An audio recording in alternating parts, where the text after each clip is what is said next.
winter's coming in cold. Hopefully get these cows and calves in either today or tomorrow. Here they come, wandering up the field. Hey pals, we'll get you in today.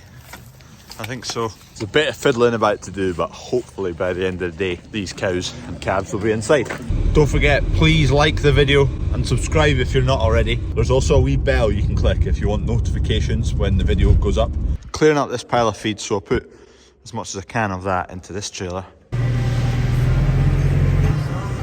Right, get these pens, get all these troughs, get the feeders all up into the shed, and we get it all built. Taking ourselves on a walk.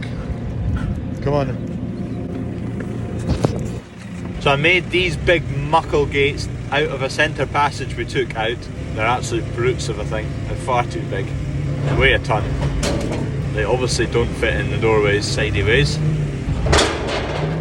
This is the lifting approach. Steady does it, steady does it. Can I get both of these feeders?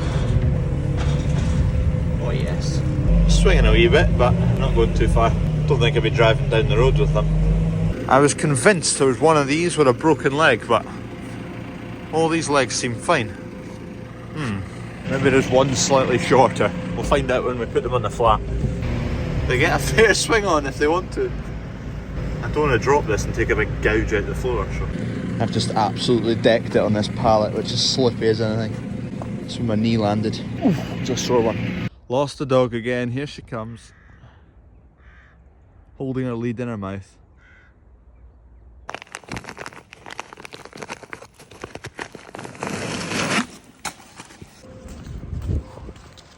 We're just messing about here trying to sort out post holes. These are ones we haven't used for donkeys. There is a bag really deep down in there. I'm just trying to cobble it out, but we've put this post in. We had to give it a wee nudge with a forklift to get it in, and we've changed our plans, so now we need to get it out. We've got a strap on it and we'll give it a pull. Abandoned ship in here. I need to go and get bits.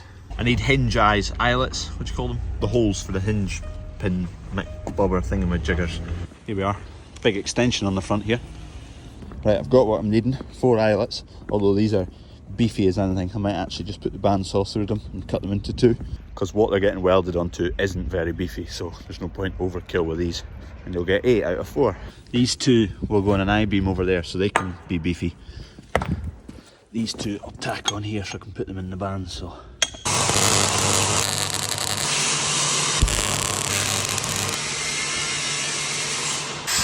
Kev's just grinding a few bits off, needing to make more headspace, so we're just cobbling stuff together because it's only going to be used this winter, so there's no point spending too much time.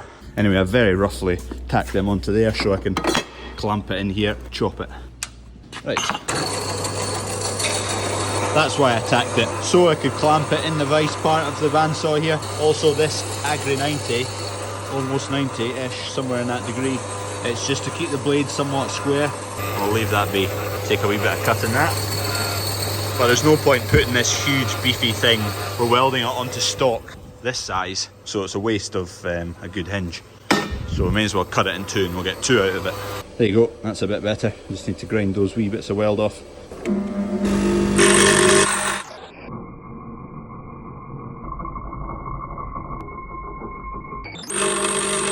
Next bit's in the welder.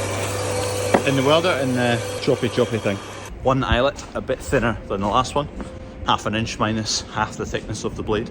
So the idea with this, one's going there, and the other one will go down on a hinge down there, weld this piece to it, and then bolt this bracket to that gate. And we've already got 2 of them from last year that I made hanging there, and they work quite well. I regret making these gates so absolutely massive when I did. Just easier to make them big than make them small. That concrete from here to there used to be a central passage in this shed, and we took it out before we had cows because there wasn't a plan for cows, because it made it a lot better of a grain shed. And then I came home and fancied cows, and now there's no central passage and we're scrambling to get stuff sorted and kicking about. Anyway, get this gate lined up, which is completely overkill for the gap, but it's what fits.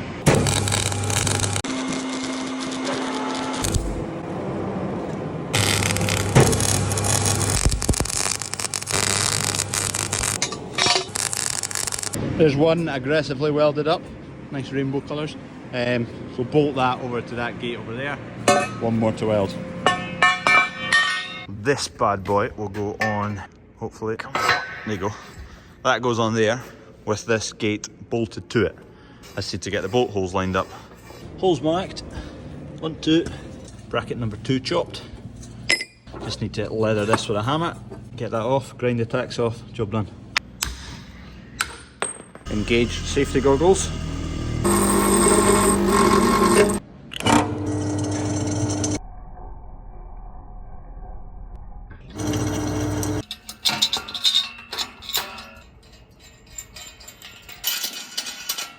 Wee trick I do, there's probably a smarter way of doing it, but this is just the way I do it. Get a bit of chalk, pen knife, scrape some chalk off, lift it off, there you go, and then just punch a centre in there, and then you've got the exact same positioning. You get wee pens, you press and it sprays a bit of ink, but I just do it with a bit of chalk. It's off centre, so that one must be a bit off centre as well. Measure once, cut twice. Handy tip. Don't listen to my tips. Right, we're ready to hang this one, and the other one's not far behind it. It's over there like a banana, so we'll straighten that in a second. Next gate, chuck a hinge on there, throw it up. We've already flattened it off, give it a bit of a bend, and now it's fairly square. It's as good as we'll get it, it's pretty good. There we go, they don't meet in the middle. Oh, and they line up. Just about. That was a fluke. Okay, I've not filmed loads, but we're just about there. It's not perfect. These were not sitting square because normal gates, you've got adjusters at this side to bring the top in or bring the bottom in to change the level of it. These haven't got them. We just whacked them together because they're only getting used this winter. So the welder was kicking them out, so I've just welded them in between to hold them together. Good old-fashioned bit of botched jobbery today. The same with these gates. A wee bit of weld up there, a wee bit of weld down there, and the same over there. Just get this feeder shimmied into position. So we've gained basically all this feed space. Get some bedding for these coos. I don't know if they're better off stacked this way, the bales. They've more chance of soaking up the moisture, because if they're just lying on a row on the floor, the water runs off and kind of just seeps its way through that gap onto the ground. Whereas these seeps its way down onto the top of another bale and it struggles to kind of get anywhere. But then again, you've got a lot less surface area. You've got basically 3 times the bales under the same surface area, so I don't know. Bedding, and then we're kind of ready for the cows to come in. Got my gate, forklift and a trailer. That is some gate, isn't it? I feel like a bit of a cowboy today. Anyway, just want to get them inside. Predictions.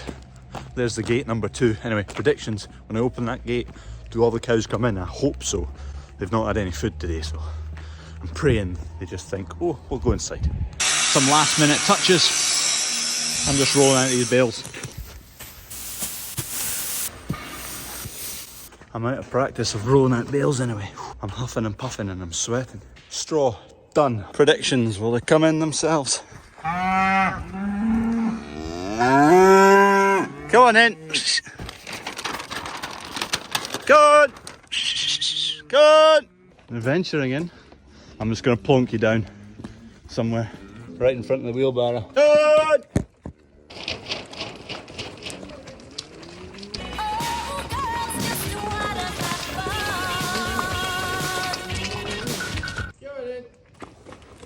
All we need now is some cows.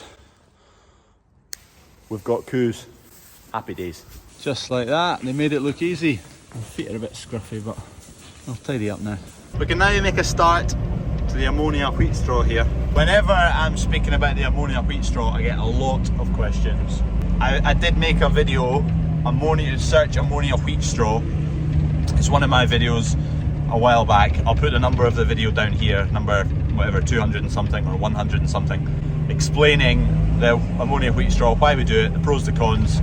I'll add another con this year. It's gotten even more expensive than the last time I talked about it.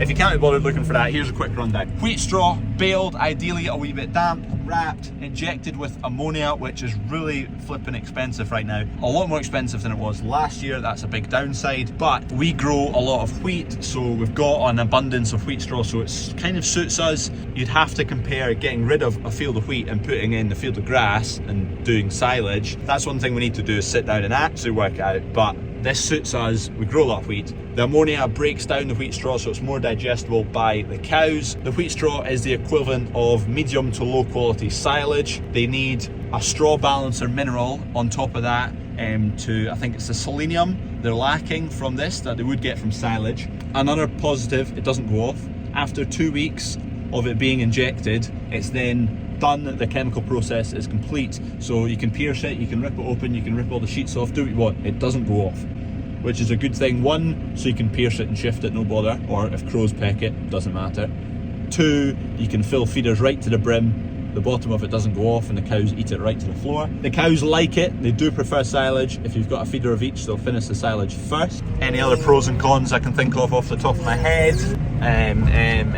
This is a pro slash a con. When you cut it open, it is like a waft of anything. It makes your eyes water. It burns the nostrils off your nose. So that's a con because it's horrible, a pro because it gets rid of your hangover in the morning. I wish there was some way of translating the smell or the waft you get off of this.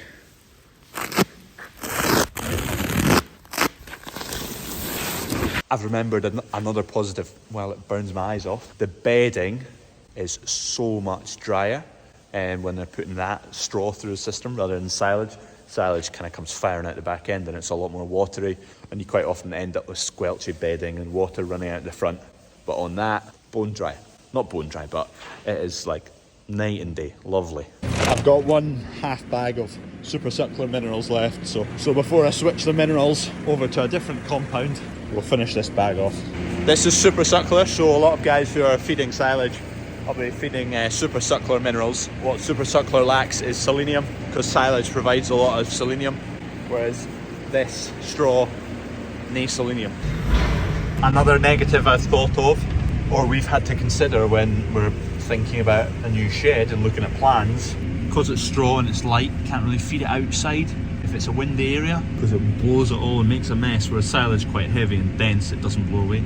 Tell you what, that peregrine that I showed you yesterday, come on, it is tidying up, wiping out the pigeons. Just round this corner, I didn't want to scare it away. The pigeon's still alive. Right, I'm going to have to interrupt nature, get out my road. I won't run it over anyway, it's handy to have birds like that. I wasn't bothered by me passing anyway. What another belter of an evening. It's cool, but it's been nice clear skies, so can't complain. Rain's coming in a few days time, so we're in a race to get all the cattle sorted out and indoors for then.